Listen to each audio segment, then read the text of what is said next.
I know it's uncomfortable. We have to buy larger fucking mic stands because I just With bought big the old crane arms. I One bought- day. Well, I bought the cheap ones and I didn't realize they were this tiny. I would tell people to sign up for our Patreon, but this is the bonus episode that's going on our Patreon, so thank you. Yeah, so if we ever manage to acquire mic stands that don't hurt us to use, it will be because of your patronage. So my back. yeah, we just actually hit 10 patrons this week. So Yay, 10. that's Yeah. And only 3 of them are Doc's alts. Yes. yeah. Yes. No, yeah.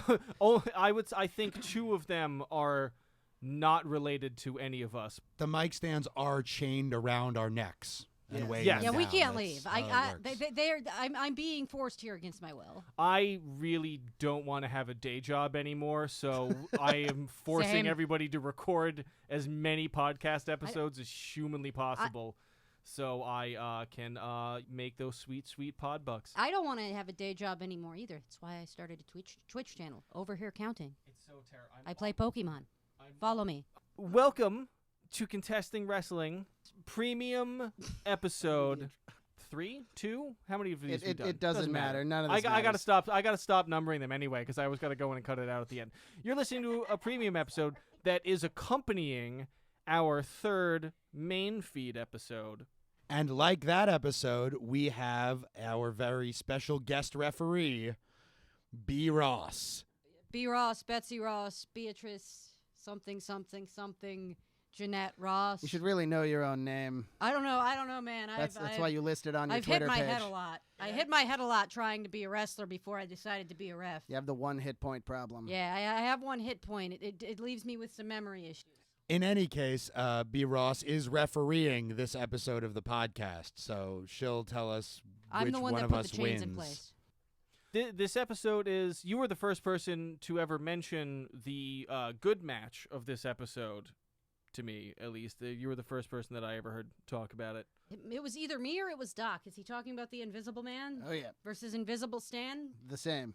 AKA a match with only a referee in it. And that referee is the one, the only, AEW's finest, though I will just stay right here. AEW has around the board excellent refs. Like, not a loser in the bunch. Anyway, AEW's finest, Bryce Remsburg. Yeah, Bryce is possibly the best referee going now. He's been the best referee for a long time. We're going to gush about him a lot.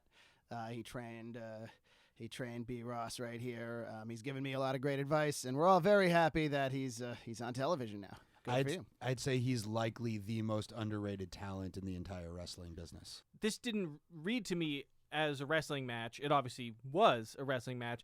My thought was not that this guy is coming from the wrestling background. I just assumed, this is a guy who does comedy, who he must be also a ref in his spare time. You're telling me that he is a ref. Well, that is what he does. He has trained in comedy for years, but he was in wrestling first, I believe. He's been a professional wrestling referee since 2002 or 2003. 2002, I believe. 2002. He was- Up to the mic.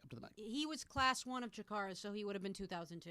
Yeah, so he's been primarily a pro wrestling referee this whole time, and in his spare time from that, he's performed with sketch comedy groups for years and years also, so he's very well trained in that world too. There are definitely things about being a referee, and I think common referee norms and actions that really help make this match work that we'll get into. What are the details for this match? What's the league? So this is from GCW Game Changer Wrestling produced Joey Janela's Spring Break 3 Night 1 from 2019. It was a WrestleMania weekend where, nowadays when WrestleMania weekend happens, promotions from around the country, around the world, all come to the city or around the city. This actually happened in Jersey. WrestleMania was in New York, and, the way the tri-state area works, they kind of treat New Jersey as part of New York for sports and entertainment related purposes. And so This is our first time acknowledging the existence of New Jersey on this podcast. And the last time.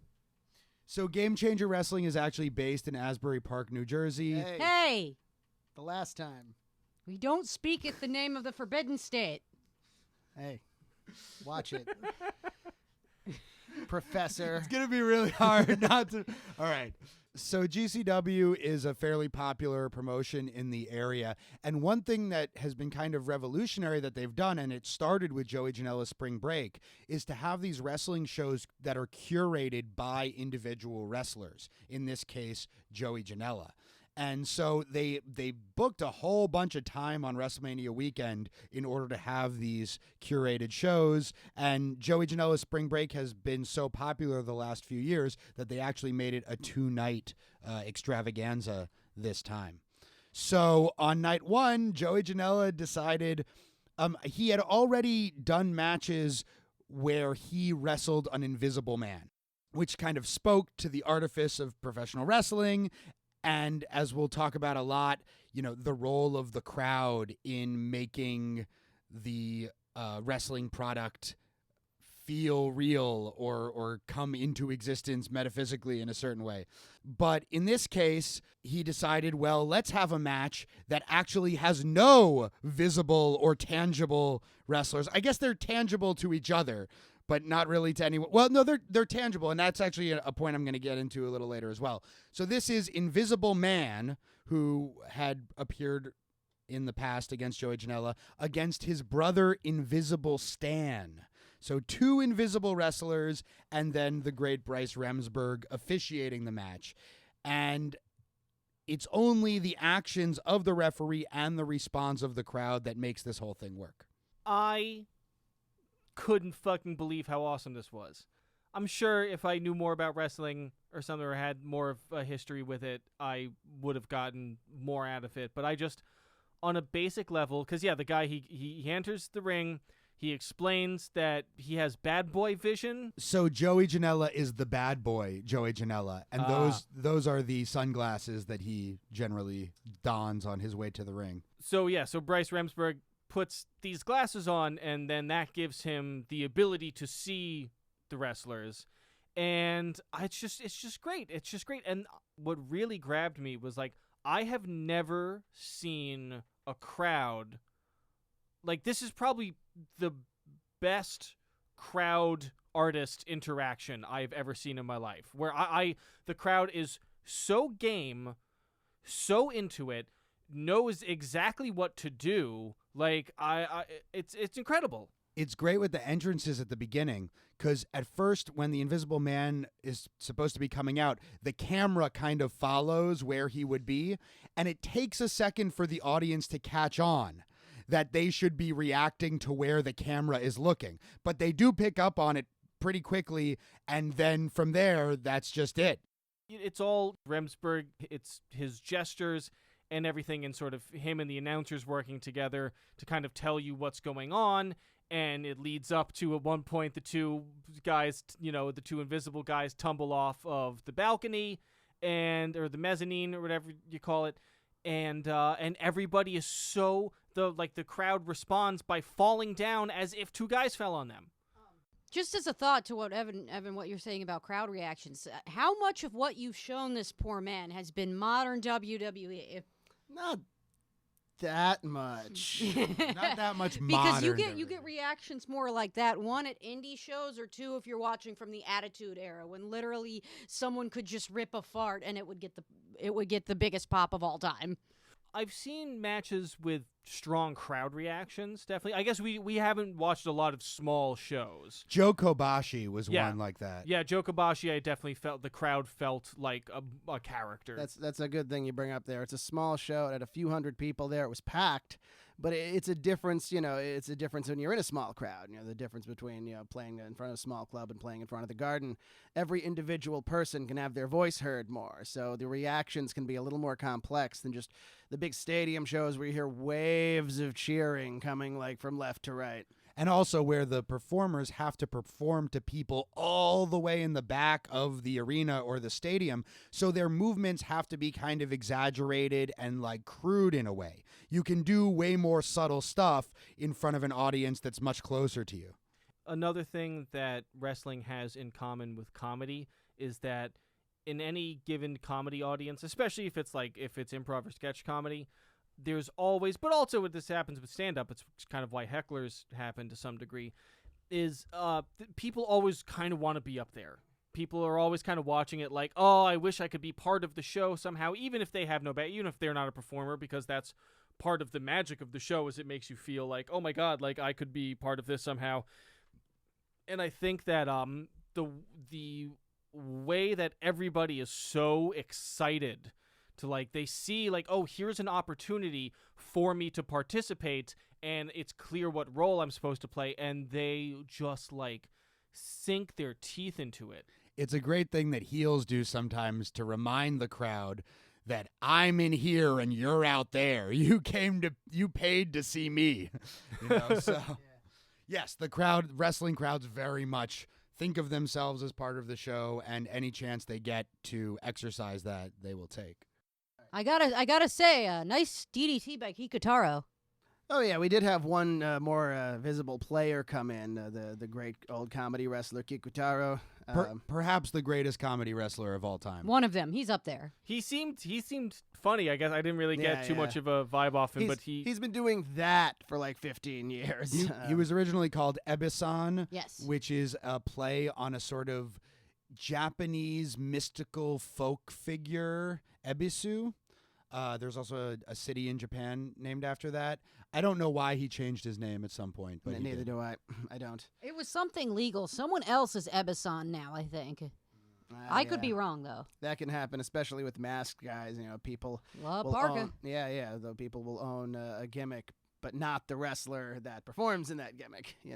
So one bone to pick that I sort of mentioned this a little bit earlier. They announced the wrestlers as weight unmeasurable, but that doesn't quite make sense to me because they are not intangible.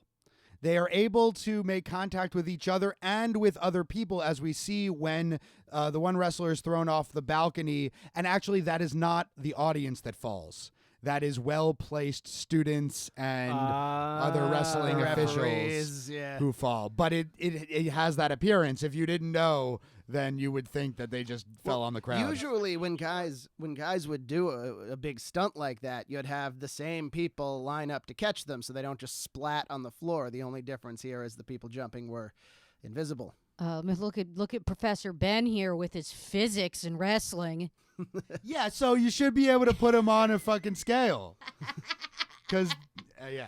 One of them jumps Bryce in the middle of the match. I think it was clearly like a joke that one of the announcers came up with. He was like, oh, I'm going to say this. And the other guy was like, yeah, sure. And just didn't put a ton of thought. Because, yeah, I mean, they go through a table at the end of the match in a moment that I found breathtaking. Oh, that was incredible. Like, they had a wire or something, I remember hearing, to, like, pull back at the right moment. Like, that would they gimmicked the table somehow. Yeah. I mean, unless you really want to believe an Invisible Man went through it, which I'd like to. I'd really like to. But yeah, I mean, it was you don't expect something like that. Even the crowd that had spent the whole time like playing along, they weren't expecting that table just to explode. A great part. Fantastic. A great part about that, too, is that was the one moment in the match where you didn't know which of the wrestlers took the table spot, and then you found out when they made the announcement of who won. Right. Like, how often does stuff like this happen? That was the first time that has ever happened.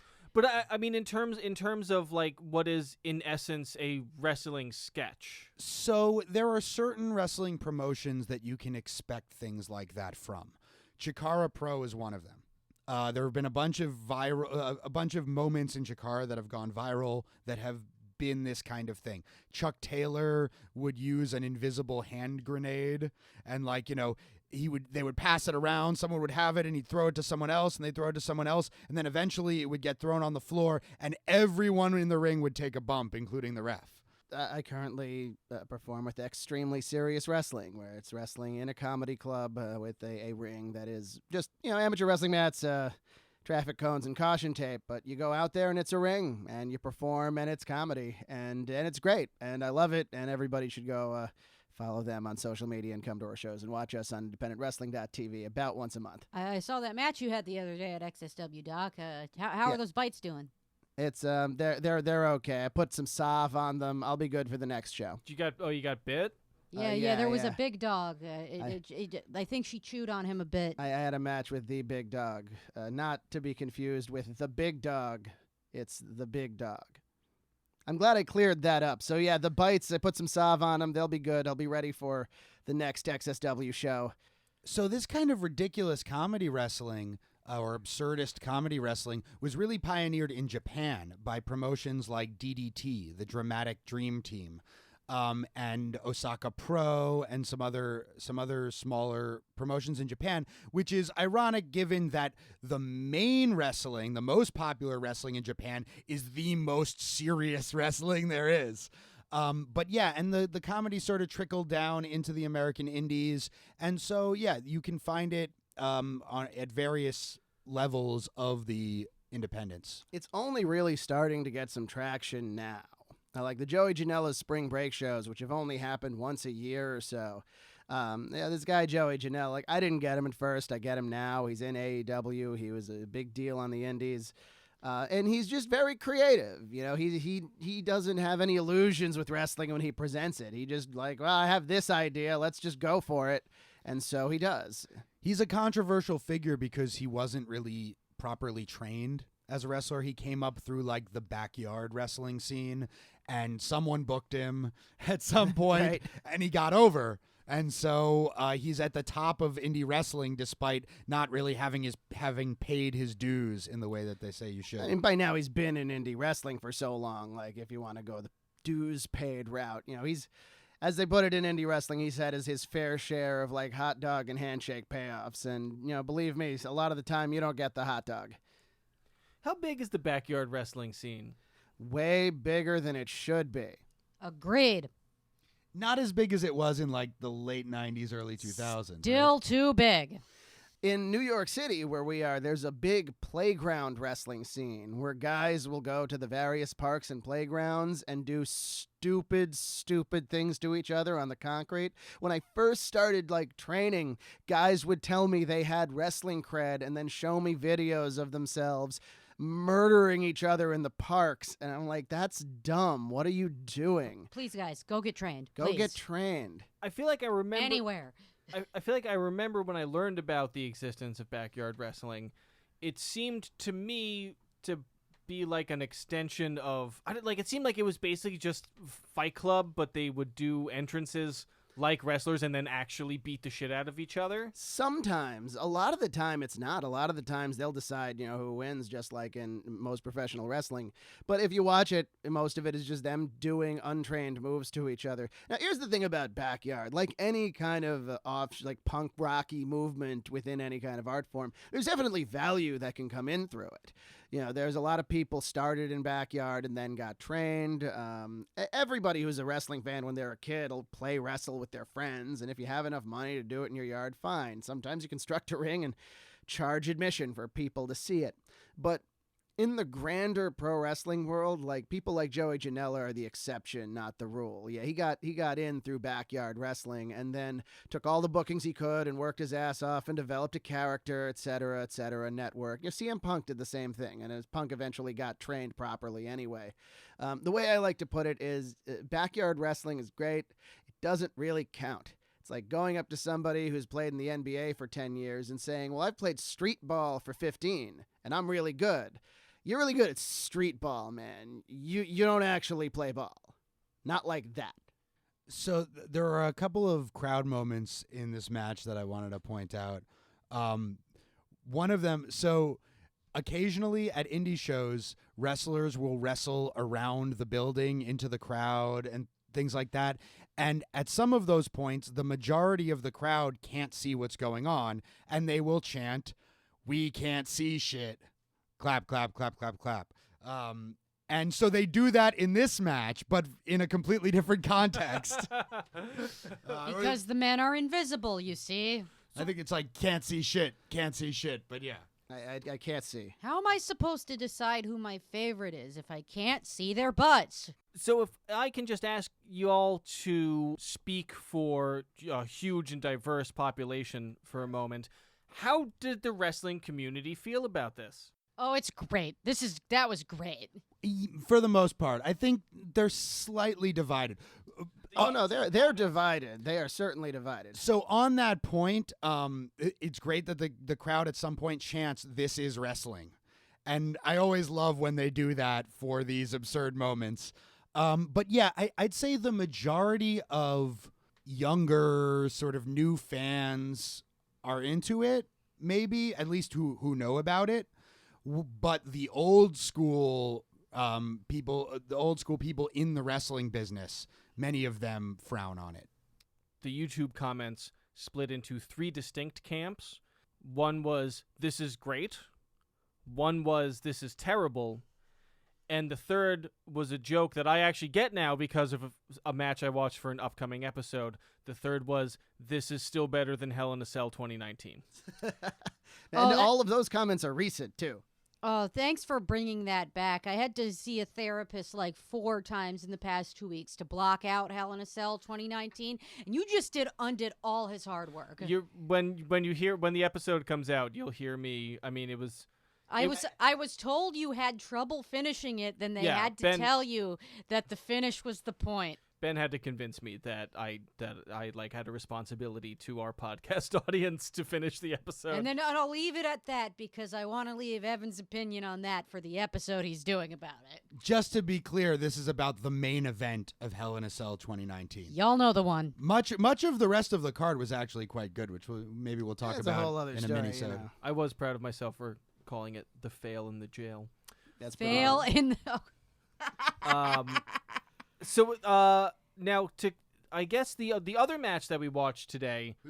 Two more. 2 more, yes. But the second one that we watched today was not a bad match. The Hebner. Who was it? So it's Earl Hebner, WWF senior official Earl Hebner versus WCW senior official Nick Patrick at the WWF Invasion pay-per-view from 2001 with special guest referee Mick Foley. So, like, considering that was WWF Invasion and that pay-per-view is kind of notoriously terrible, obviously Doc and Ben know this. You wouldn't, Evan, but it was a very bad payoff to what should have been a very, like, hot angle. Vince McMahon had purchased WCW, which we've talked about in another episode. But in the story, Shane McMahon had bought WCW. So this was sort of the payoff to the Vince owning WWF versus Shane owning WCW angle. And then they were also allied with the also recently purchased ECW run by Stephanie McMahon in the story. Which didn't make any sense, but... Right. And the main problem was that they hadn't gotten very many of the stars of WCW because most of the top stars had contracts directly with Ted Turner. And they were able to just, like, sit those contracts out for, like, easy pay, right? Like, they were just able to... Kevin Nash sat at home a year and made a couple $1 million or something like that. Yeah, so with the exception of, like, Booker T and, like, Rob Van Dam from ECW, there were very few... wrestlers of any note that were coming in from these other companies. So it was a very one-sided feud. I like to describe Booker T as the Rose of WCW's Titanic. Like, he made it out on a lifeboat and died an old man snug in his bed. He didn't suffer a terrible fate like a lot of the WCW guys did. But what I was getting at when I was mentioning the backstory for the pay-per-view and like how bad the pay-per-view notoriously is, this match was way better than it had any right to be. I was really surprised. I was just like, okay, this is gonna be like a gimmicky, like, oh, we'll bring the 2 refs out. And first off, they seem like they hate each other. Like they are really selling like the anger. Especially Hebner. He's a vicious little guy. He really is. Oh my God, yeah. Whenever they ask Hebner to do anything violent, he's probably like, well, I'm not a worker. I'm just going to hit the guy. And he's so much smaller than Patrick. I figured he was like, I'm just going to go at him. You know, I'm punch, boom. And Patrick was a wrestler in his youth, but then became one of the tallest referees of note. But he still, he got his 1 hit point badge. You tap him on the shoulder, he throws his arms in the air, and then falls down right on his face. I mean, I thought it was great. They picked the right referees for it. They picked, like, the most notable referee from either promotion. And, like, it's neat. If you think about it, they're both still workers. They both know what they're doing. They've seen more wrestling matches up close than most wrestlers have. Who would have a better understanding of how to manipulate the rules than the rules masters? The rules masters, yes. Patrick also, who's totally playing the heel here, sells tremendously, has great facial expressions and great reactions to everything. I find him hilarious during the entire thing. And what Doc was saying, like, I found true too. Like, Hebner's just mean. At one point, I remember a specific point, Patrick's in the ropes and can't get out, and Hebner's just kneeing him in the chest. Not like a fancy striker. He's just kicking him over and over and over and over for the 5 count, of course. By the way, you mentioned, B, that referees have 1 hit point. Well, when they're against each other, they have more than one because their own attacks are much weaker. Yeah, Except that- Aubrey right, Edwards. exactly. I think she has like a super punch or something. but it's like if you just a bunch of slimes were fighting each other. It's Yes, a bunch of level exactly. 1s. Yeah. And Yeah. Mick Foley, you know, this enormous guy, one of the toughest guys in the history of wrestling then, refereeing this match was kind of great. Keeping the gaggles of refs away from each other, pulling out that sock. He looked Yeah. like he was having a fucking ball. So- just like, and especially He just, was. and all of the like really serious, like you stay over there, you stay over there. I don't know. He was amazing. He says in one of his books, and I always thought this was great because I read his books as they came out. He said that regarding his reputation as like one of the sickest deathmatch wrestlers of his day, with matches full of blood and his ear getting ripped off. Oh, I he said literally that the like sickest. I thought you meant like he was like the tightest. he was pretty good. Well, both. He was A yeah, little both. Well, wait, not literally. This like he wasn't ill when No. he was wrestling. The No, death but he matches. was like the illest. Maybe in the head a little. Yeah. Maybe.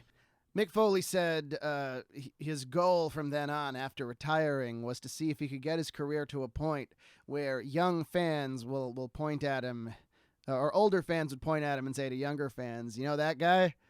Yeah, he was the most dangerous deathmatch wrestler in the world, the most hardcore freak you'd ever see. And the younger fans to be like, Mick Foley? Nah. And he's succeeded in that. And I read that and I was like, you're never going to do that, Mick. No, he did. And if you've never seen Mick Foley wrestle, especially before he was in the WWE, check out his like C4 exploding ring death matches with Terry Funk in Japan. We should Crazy do that. stuff. I do remember way back in the day, at your house Yeah. watching wrestling and seeing Mick Foley do all kinds of horrible shit and like with barbed wire and all this stuff, and he really he has such a friendly vibe. He has such like a And also, speaking of Joey Janela earlier, I think they're very akin in a lot of ways. Not just because they both came from a backyard background, but Joey Janela, like Foley, is at once the most hardcore wrestler, or one of the most hardcore wrestlers of his generation, and at the same time one of the most creative and sophisticated and interesting artistic wrestlers. And that combination is just so compelling. You did give me Foley's 800-page book. Guess I'll have to read it. It's an incredible for an book. episode. Look, people, you're gonna like it because everybody who read it liked it, whether or not they were into wrestling. It's an excellent book. It surprised the publishing world by being a good book. Like they read it and they were like, "This is good. We're gonna let it be 800 pages, but you had better sell it," because they wanted like 300 pages. Yeah, I'm sure. Foley notoriously didn't have a ghostwriter, which most other wrestlers had a ghostwriter. Yeah, they gave him one, and they weren't compatible. He talks about all this in his second book, Foley is Good, because he's a religious guy, and he never really liked the signs that people would bring to the arenas that said Foley is God. So he said, maybe bring signs that say Foley is good, and I thought that's clever. Anyway, they assigned him a ghostwriter, and they didn't vibe, and then he was like, he said, can I just write it myself? And he said they looked at him like you'd look at somebody who had had dozens of concussions saying, I'm going to write my own book. But then he did it, and it was fantastic. And turns out he's just an incredibly talented author. He even published a fiction novel at one point, right? Couple of them. Yeah. Tina Brown is maybe the most messed up novel I've ever read. Yeah, it's pretty. I remember it I coming never out. actually Pretty got around to it. disturbing. Yeah. I remember that book came out around the same time as The Heart is Deceitful Above All Things by J.T. Leroy, who turned out to be an invented character Oh. for this woman who was like a failed folk singer, was writing these really fucked up books. Yeah. They were it was a friend of mine gave it to me when I was like 20 and read it, and I was like, oh, this is so fucking real, man. And it's just like gratuitous, like child abuse stories, basically. Yeah. Yeah, speaking of which, we've talked about, Stu Hart being this sadist in raising his children. Well, there's a character a lot like that in Tatum Brown, actually. Well, this book at least seems like I'm sure Mick Foley in his life has encountered a lot more Oh yeah. horrifying people. Although actually, I don't know, folk musicians can be real monsters. But Gotta mention Foley's Sinister Six t-shirt. I don't know if you noticed that. I did not. To steer back to the match a little bit, there's so many good like ref cameos in this too, like trying to spot the other refs. Like Tim White's there, Charles Robinson is with WCW. I recognized him immediately because of the last Yes. because of the match, and I saw his hair, and I was like, "That's Charles Robinson." His face did not stick with me, but I remembered that hair. Right, he has the Ric Flair hair because he's Little Nate. You also see a cameo by referee Teddy Long during his ref years. Yeah, Teddy Long's a great character. He's done a little bit of everything in wrestling. Also, Holla, holla, holla, holla, holla, holla, holla, yeah, holla, holla. most notably, he was general manager of SmackDown for several years. Very memorable character. Everybody loved him. I'd like to point out that though this is actually probably one of the more evenly matched matches on the Invasion pay-per-view, the WWF referees still completely overpower the WCW ones. There was so many more of the WWF referees. Didn't you say can you look this up and confirm this, Mr. Apelson? Was that Brian Hebner on the WCW team?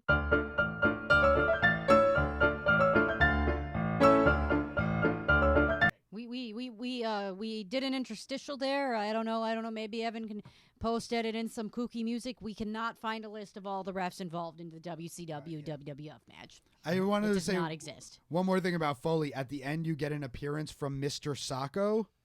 So Foley, I do remember that being a thing, but we should explain it in case anybody listening to this. Actually, it's pretty much all our parents who are listening to this episode, so we should explain Anybody who signs up in the future will go through the archives. That's My very mom doesn't care about anything I do. that. Awkward silence. so That's dark. Keep that in. So Foley points at his crotch. The crowd goes wild because he's going to pull this sweat sock. Right off his dick. Maybe.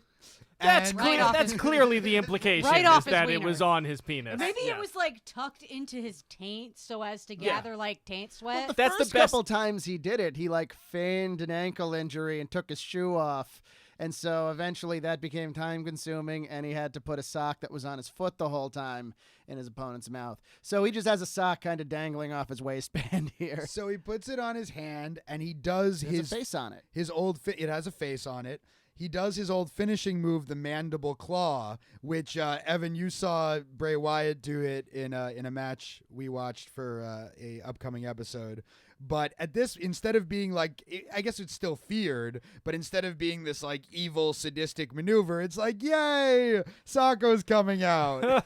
Yay, it's gonna go in someone's mouth. Yeah, it's so Taint gross. sweat, yay! Like it's baffling like what gets over. Like Foley had tried so hard for so many years with a handful of things that got really big, and one day he puts on a sock on his hand and paints it like a face and just does some sock puppet stuff. And like the next week on Raw, there were hundreds of Mr. Sacco signs. So he just started doing it all the time. And that's how you make it in wrestling. It was actually this great segment where he visits Vince McMahon in the hospital. Yeah, you should see that sometime. Yeah. If there's anything that happened good in the Attitude Era, that's it. That one segment. Yeah. Really anything Foley did, to be honest. Yeah, he was my favorite at the I mean, time. The Rock was pretty great, and so was Steve Austin. Okay, so the top of the card in the Attitude Era was actually very good, but the show to show, it doesn't hold up as well as you'd like. well, if you wanted a good low card, you turned to WCW and then turned away before the main event started. On that note, Mongo is bad at wrestling. So all right. yeah, so on So that our third thing that we watched for this is returning to the exciting world of Mongo McMichael. So this is from WCW Monday Nitro, the August 25th, 1997 edition. I think this might be one of, if not the first match we've talked about besides the indie stuff that wasn't from a pay-per-view. It was just Yeah, from a that's weekly interesting. show. It's just a match on a show we found. We wanted a regular old Mongo match because we had shown Evan the special referee gig that Mongo had in TNA that one time, and that went poorly. This is over 10 years before that. Mongo is slightly more flexible. Slightly, just ever so slightly. Yes. So Steve Mongo McMichael, who at the time is the United States champion of WCW and a member of the famed Four Horsemen stable, is wrestling the great Eddie Guerrero. And we picked the match that we thought would be the best chance of Mongo doing something good because he's in there with as good of a wrestler and ring general as he possibly could be. And, well, Eddie's great. Oh, I yeah. feel- Well, in the fucking match that he reffed, I described him as coming across as apathetic and entitled, and that absolutely is still the case here. I feel like if there was ever going to be a literal apocalypse that a literal Four Horsemen showed up in, it would be one of the versions with Mongo McMichael. It's sad. So the segment just before this match involves the whole Four Horsemen, and it's about how the former Mr. Perfect, Kurt Hennig, was joining the Four Horsemen in the place of Arn Anderson, who had to retire. So you actually had a pretty great Four Horsemen stable at this point. You had Chris Benoit. Well, he was Good people who were very good at wrestling good at wrestling. And- it was before all of that. and had not Long yet before. murdered You- anybody I- that we knew of. I'm sorry, I didn't mean to laugh. It's not funny what happened with Chris Benoit. It was the way Mr. Abelson here said it. Of you had this great stable, you had Chris Benoit. Like, Chris you said him Benoit, first. O.J. Simpson, Jeffrey Dahmer, I mean, that would be a great wrestling and, stable. Yeah. Oh, wouldn't yeah. it? Augusto Pinochet. Amy Fisher. His finishing move is he drops you out of a helicopter, and then And Ric Reagan Flair. comes out and justifies it. And Right. So Ric Flair. Casey Anderson. So at this point, the Four Horsemen is Ric Flair, Chris Benoit, Kurt Hennig, and fucking Mongo in a promotion where you had Eddie Guerrero, who would have made a fine Fourth Horseman member. But no, instead, Mongo was the Four Horseman guy, and Eddie Guerrero was the guy getting squashed by Mongo in this match. Here's the greater question I have about wrestling that came out of watching this match.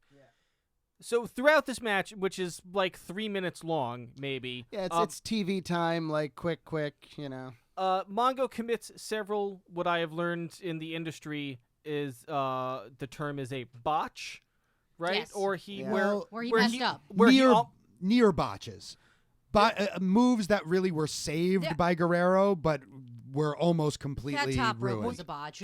and it's specifically, it looks like he does a bunch of things that don't put him in any danger, but he like almost kills Eddie Guerrero like 5 times in 3 minutes. Mongo never quite got it. Like, this is one of the biggest examples I can think of if you want to put like a match out there with someone who didn't get it versus someone who got it from the day they started in Eddie Guerrero. So how does a guy fucking get far? Like, okay, I understand like Roman Reigns or somebody else who like sucks on some other level, but Vince likes them Roman Reigns is or actually something very like good. that, and that we don't adhere to that belief on this podcast, but that's I'm why gonna- you're here. I'm gonna be the voice of dissent. Roman Reigns' booking is trash. Roman Reigns is good. But I would say I don't understand how somebody who is bad at that part of wrestling gets big, because I just feel like everybody would be like, I'm not going to get in the fucking ring with that guy. Mongo was a famous football player. He has a Super Bowl ring. That's enough? Yep. Sometimes in WCW in the late 90s, that was enough. In that specific promotion, there's a lot of more detail into that can be gotten into. Well, some bookers were so desperate to have their wrestlers have an air of legitimacy, they'd do anything to get accomplished athletes from other sports in. Vince McMahon does the same thing, but if he gets an accomplished athlete from another sport and they're not working out, they don't stick around. They might have a novelty match or two. Like, they signed Ronda Rousey, and she was great. She had a great one-year run. She'll be back. And it's not just legitimacy, it's just getting eyes on the product. Like, a lot of people watched the NFL and knew who Steve McMichael was, and they wanted to get those fans to watch their show. At first, he was just an announcer, and he was bad enough at that. But I guess, part of the problem with WCW was they catered too much to their top stars. So Eric Bischoff would just kind of would have in their contracts that they had creative control and that they would kind of get whatever they wanted. So if Mongo was like, hey, I want to wrestle, Bischoff would be like, yeah, okay. Right. Originally, he was a commentator, which he was also not great at. Right. He sounded like when somebody who doesn't know how to play the guitar picks up a guitar and then plays the guitar. Right, but that doesn't increase the chance of killing somebody No, if you do. no. That's the real thing I'm stuck on here, where it's like I just Well, apparently Ric Flair loved the guy too, just personally. Yeah, which helps. they said that like behind the scenes, he was as much a horseman as everyone else, which meant he was a womanizer and alcoholic. I mean, he was Yeah. he pretty much. He probably the dangerous thing. He probably never had to train that much. He probably didn't have to make because he came in the circumstances he did. I'm not going to say 100% because I wasn't there. I don't know the guy. There may be evidence to the contrary. I'm going to assume he didn't have to like really hard train multiple times a week like a lot of guys do when they're actually like breaking into wrestling. So you get someone that's just sloppy. And from what I understand about wrestling training, and guys, correct me if I'm wrong, a lot of wrestling training and a lot of the reason why you train so hard is because you're going to end up in a position like Eddie Guerrero was in with someone who wasn't trained very well, who could hurt you if you're not very good at saving yourself. Yup. It was very well emphasized in the first school I went to when I trained under Johnny Rods that a lot of what you do is for safety. Safety for the person you're in the ring with, but safety for yourself under the context specifically that you're going to be in the ring with somebody who's either trying to hurt you, which doesn't happen nearly as often as it used to in wrestling. Thank fuck. Yeah, or that might hurt you because they're going to make a mistake because they're not very good. And if both people, it's like learning how to do defensive driving. If everyone's driving defensively, it might take a little longer to get where you're going, but nobody's going to crash into each other. And this is extremely often the case because the guys who are the best trained, best workers are also tend to be the guys who are the best at making other guys look good. So they're almost more often than not going to be in the position of being squashed and beat up by somebody who isn't very good. I guess I'm just it really did I guess it just shocks me that this is not considered an unbreakable taboo in wrestling. You know what I mean? Like I guess there's no such thing, and I guess I'm not surprised that a wrestling booker will prioritize money and eyes on the product over the health of the wrestlers or anything. But I always kind of really got the vibe that like the one thing you really have to do is go out of your way to make sure you're not going to kill the other guy. We gotta teach him more about the history and the fall of WCW, because a lot of what he's describing about being baffled about were things that were severe problems at the end of WCW's lifespan, which it doesn't like the peak of WCW was from what would you say 96 to end? The To peak, end? not to end, not to end. Like that 96, 97, and 98. And then 99 it started started going down towards the end of 98 and was in free fall almost until the moment it went out Until of the business in end. early 2001. It's the fall of WCW is just so dramatic. It's It's really so dramatic, like yeah. it's really like you see a spark in your kitchen, so you start setting everything else on fire thinking that would help, and then everything's on fire. Yeah, we gotta you teach just- him more about that. Yeah. Well, I mean, like the way firefighters like will set counter fires in forest fires Yeah. and stuff like this. So it's the same principle in your Right. house. It just doesn't work in your house. If part of no, what I'm saying is that Yeah. obviously, if one part of your house is burning, just light another part of it. Then the fires cancel each other out. Well, WCW set those fires and then threw all of their money into that fire. Now, the sad thing is if you listen to the crowd during this match, they're cheering for Mongo. He's over. He's the babyface. Well, everyone was like WCW was so hot at that point Yeah. that most people they were presenting as stars were over. And he does, I will say, he looks like a big dude who it really hurts He does. when he hits you. So Yeah. that's He was very very convincing. And I kind of got the impression that was because he's just punching Eddie Guerrero in the face. Pretty much. Look, for the sake of the podcast, I'm admitting that Mongo is not good, but I'm not saying I don't find any positives in Mongo. He's big, he's imposing, he's not quite Scott Steiner level of incoherent funny, but he comes very close at points. He had a little chihuahua when he did Yes, he commentary. did. That was kind of he would dress up, and then he would also dress up the Chihuahua. He seemed like he was as or more entertaining to watch than what's his face, Diesel Oh yeah, Kevin Nash. There, Kevin yeah. Nash. You got to catch Diesel on the right day. In the right match, Kevin Nash can be incredible, but he has to have the right opponent. Usually Brett. Usually Brett, yes, or Sean, Or Razor Ramon. or Razor, yeah. It seemed like it was the same problem where it was a giant guy who's impressive looking and it looks impressive when he hits you, but like doesn't know how to do anything. Well, a lot of the pretty big much, guys, yeah. a lot of the times, big guys are able to just get less now than it used to be. But back in those times, a lot of times, that was just it. You were big, so you got on the show. Let me point out, too, this was 2 months before that great Eddie Guerrero-Rey Mysterio match that we watched for episode 4. So that was the position Eddie Guerrero was in on the card. He was jobber to fucking Steve McMichael. Damn. Yeah. Damn. He's so good, man. He is really like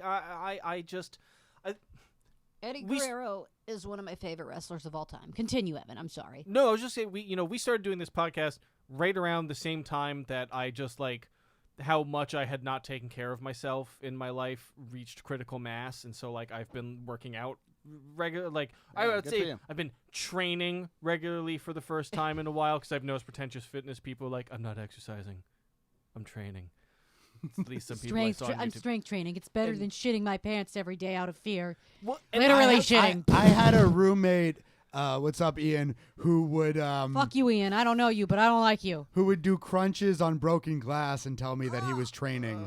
Oh right, I remember that. I Wait, you wait. were, Doesn't you were, that just make him stupid? That was a scary time yeah, in no, my life. you were He was, scared. Ian's a great guy, but he was going through some Was shit he then. on meth? Mr. Natural. Meth is the only reason or like crack cocaine is the only reason I can think of someone would be like, let me do curls on broken glass. Maybe PCP, some kind of extreme psychotic drug.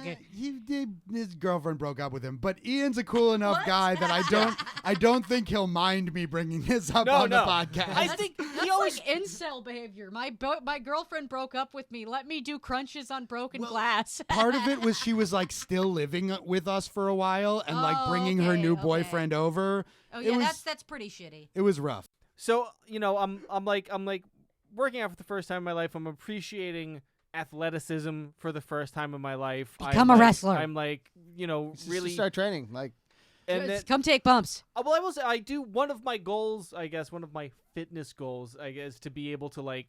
I don't know, maybe do like a firefighter style. Like I want to be able to Oh, pick yeah. up. Be a like, wrestler. Pick up. I want to be You able to could pick be up. the next Keith Hart.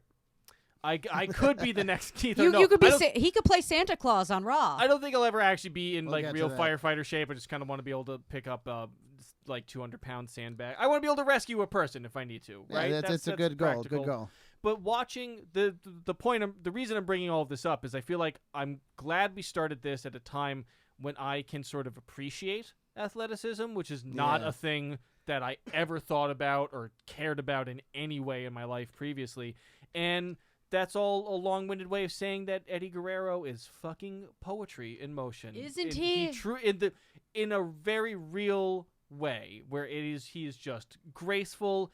Everything is done with intention, and in this match, especially him fucking picking up the pieces that that McMichael is shattering throughout the whole match is incredible. Just taking the poops Mongo McMichael is taking in the ring and like whittling them into like poop art. yeah. And he's a good enough performer and professional that he's able to do all that and be clearly the better athlete, but like keep that grimace on his face and be the heel and not make McMichael look like a joke. No, and like look like he's seriously getting his ass kicked, which also he just maybe was. It kind of looks like McMichael's just beating the shit out of It him. really does. It also doesn't help that like McMichael isn't really selling any of his offense or anything. When he does, Eddie pokes him in the eye, and it takes him like 3 seconds to react. Oh, he right. Was, he that's was all supposed to ready hurt. to no-sell Ouchies. everything, and Eddie knew it. He no-selled all his punches.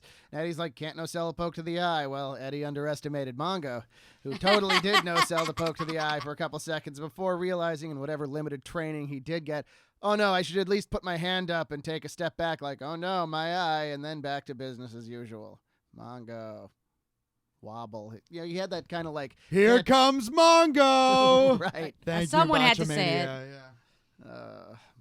Mongo. So okay, well, let me explain that Bop. actually to Evan. So there's a web series called Botchamania where this guy Matthew brilliantly strings together botches with music, and it's highly entertaining. There's almost 400 of them now. It's kind of like the wrestling version of those videos of just skaters wiping out. Exactly, for hours nailed at a it. time. Yeah. But for a while, he had a whole segment, like on every episode or on many episodes with Mongo, and so it had its own like little theme. Because Mongo just botched so much. Yes, that it was exactly. in He's excess. notoriously bad. And so it would start with "Here comes Mongo," and then we'd get a Mongo botch. I think it was a clip from Blazing Saddles that brings him out.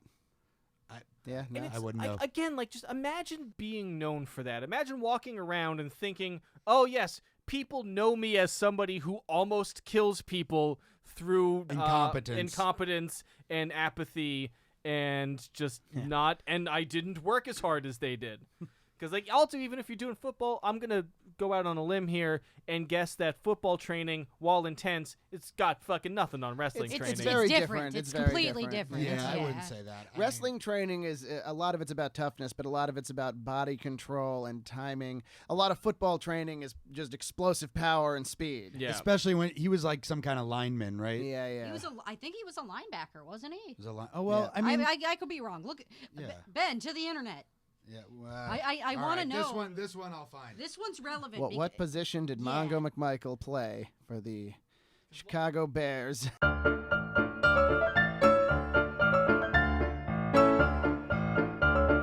Linebackers are usually the most fridge-like. Defensive tackle. Okay, I was completely wrong. So he stood in the back and took people down.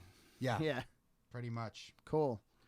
I'm not proud of this because I'm not proud of ignorance really or something. This was something I was proud of like Yeah, yeah. 10 years ago. I when know was people more who of are an still asshole. proud of it. I still don't know how football works. It's I have no okay. idea. I no idea. kind of know how football I feel like works. it's too late for me to like. It is a very strategic game. I There is- understand there is baseball. intricate stuff going on.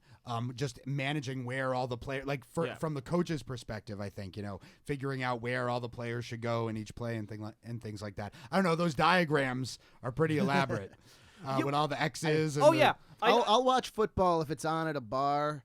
And when I was in my 20s, I almost never went to any bars, and I've been to a few more now that I'm a little older. And I think I've picked up the basics. Was I really do like. It just gotten to a point now where it's not. It doesn't feel cool that I can't relate to other men. Yeah. It's Uh, okay that you don't know, but it's not like a badge of honor. Yeah. I know people. I know one guy who was posting on his Facebook like somebody was asking me about Monday Night Football tonight, and I was like, I don't even know if there is Monday Night Football. Lol. To which the response is, didn't you just get a job at a sports bar? He's like, yeah, it was one of the customers at the sports bar. And like, we should at least know that Monday Night Football is on at the sports bar. And they're like, you don't need to know about the stuff that's at your job. He didn't work there very long. I remember you telling me. Yeah, about and that. and it wasn't even that he didn't know. It's that he didn't know, and he was like, I'm still not going to learn anything about it. You don't have to watch it every week, man. It's just information. Or don't get a job at a sports bar. Speaking of football players and wrestling, McMichael got his foot in the door by being in the corner of Lawrence Taylor in the main event for WrestleMania 11. That same WrestleMania that had Diesel versus Shawn Michaels, the actual main event of that WrestleMania was football player Lawrence Taylor from the New York Giants, who trained just for this one match and wrestled Bam Bam Bigelow, and he had a whole bunch of football players in his corner, and McMichael just had so much fun at WrestleMania that he's like, hey, I'll do wrestling. I think my favorite part of that match is at the very end when they put Lawrence Taylor, when all the good guys come out and put Lawrence Taylor on their shoulders, and Lawrence Taylor tries to raise his arms, but he's in so much pain from the wrestling match that he's just kind of hunched over with his forearms up a little like, I didn't know what I was getting into, and Bam Bam Bigelow is very heavy. Bam Bam Bigelow is amazing. I love Bam But Bam. LT reportedly worked his ass off and put in like a pretty decent performance for your first Oh, ever wrestling definitely. match. What is has there ever been somebody who comes to wrestling from a really weird sport? Like, has there ever been somebody who was like world badminton champion, Milos something? They had a gimmick with a Expert guy who was curler. a hockey player, the Goon, but Yeah. And All also, the Canadians are hockey they fight, players. yeah. They Yeah, fight. yeah. No, he's like, I think what Evan means is like an obscure sport. yeah. Or Something even that just a wouldn't sport- necessarily lead into wrestling. Someone Yeah, that has a like gold medal in trampolining, Or because like that a- is an Olympic or like sport. a golfer. Yeah, yeah, like it's somebody who a tennisman, right? That's the term. Yeah. Did y'all know that trampoline is an Olympic sport? It's I fascinating. could It's actually, I fascinating. could see that. Yeah, I could it's- totally see No, that. it's actually really like me and Doc watched it the last Summer Olympics. We're like, we turned it on like, ha ha, trampolining, lol, and then we're like, wait, this is great. When I work out at home, I have a kettlebell because it's kind of the most cost-effective It's way the to- easiest to clench between your cheeks for those glute raises. It is. Oh yeah. And it's also just like you can buy one weight and do a million things with it, and you're Especially and it's, with your glutes. easy. And it's all glute based. But I And watched. by glutes, you mean asshole. Yeah, well, no, I strengthen the hole and the non-hole area. That's what I call the rest of the butt, the Evan- non-hole. It's all Evan does. His ass is huge by this point. It is. I I'm- love the that's all I'm phrase going "the for. hole and the non-hole area" because that can be dissected.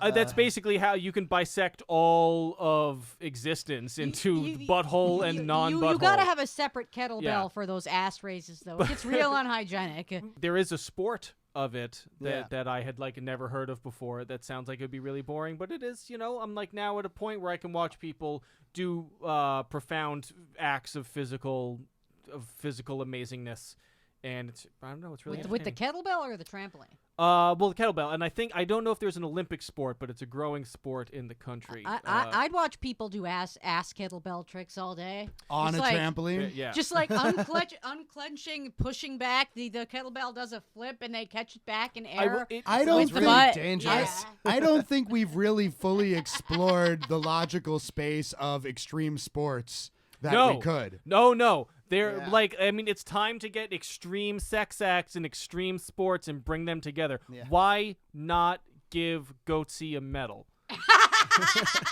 Okay?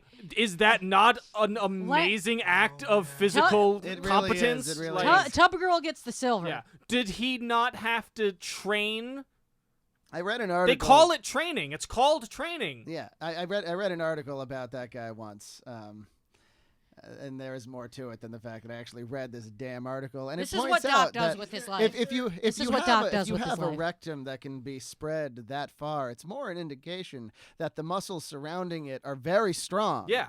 Not like, oh, it's weak and floppy. Like, no, you don't know what you're talking about. You have to train very hard to do that. He has excellent sphincter control. Yes. Is there a category for that in the porn awards? I don't Asshole control. know. If not, there should be. Yeah, there absolutely should be. Let's Get on that. respect that. What are the porn awards called again? The AVNs. The AVNs, The yeah. AVNs, Come on, AVNs. Step it up. I will say, following a lot of people in the kettlebell fitness world on Instagram and stuff, wall to wall nice butts. Yeah. That is unironically actually a big part of why I started doing Well, this, because they- I would like to achieve a higher level Well- of butt niceness. Well, what happens is eventually they give you the special kettlebell with the hook, hook. instead of the handle, and you put the one with the hook up in your butt. yes, It just stays Yes. there. And You it walk just around stays with there. it. yes, you're just repeating facts that we all know. Yes, So that we all. It's been quite a How much while of this since is we've getting said done? anything about wrestling, and I think we're pretty much done. I We think are. we are. Oh yeah. Yeah. This is well. We got to make up for all that stuff that we cut earlier. This is why this is a premium episode. Yeah, you guys paid for this, and this is where you We get. took your money and we talked about made up ass kettlebells. And also, I'm going to Made point up. out, unless Made you're up. Yeah, right. unless For you now. are unless you are listening to this in I'm the getting future, that patent. unless you're listening to this in the future, working your way through our archive, you are also almost definitely one of our parents. Also- if you are listening to this episode, Also, if you are listening in the future and going through our archive, I'm really sorry. yeah. No, I don't apologize. Yeah, I This don't. I is don't. great. No, you made a great choice. That's what I'm going to say to you, future person. So this has been This this has been Contesting Wrestling, where we talk about wrestling, butts, and that's it. Those two things. Follow me on Twitch. Yeah. Okay. All right. Yeah. So now let's do. Oh, Well, we don't really. Yeah, we don't need to plug because it's No, a no, premium. but so you guys plug can all plug your too. stuff. Yeah. No, we don't. You can plug your stuff. Yeah, we don't- I can be followed on Twitter at Get up. I can be followed on Twitter at GoodOldBR, GoodOlebr. And I can be followed on Twitch, where I stream Pokemon almost daily. I've been on a little bit of a break as of recently, but by the time this airs, I probably will be back on. That is at Over Here Counting, spelled exactly how it sounds. Cool. Thanks so much for Yeah. being on the Yeah. podcast Seriously, again. yeah. Definitely. You can't get rid of me. We To love you, also- B. Ross, and we love all of you Yeah. listening. and Mostly giving our us money. parents. Yeah. This has been Contesting Wrestling Premium. Thank you. We will see you next time. God damn it.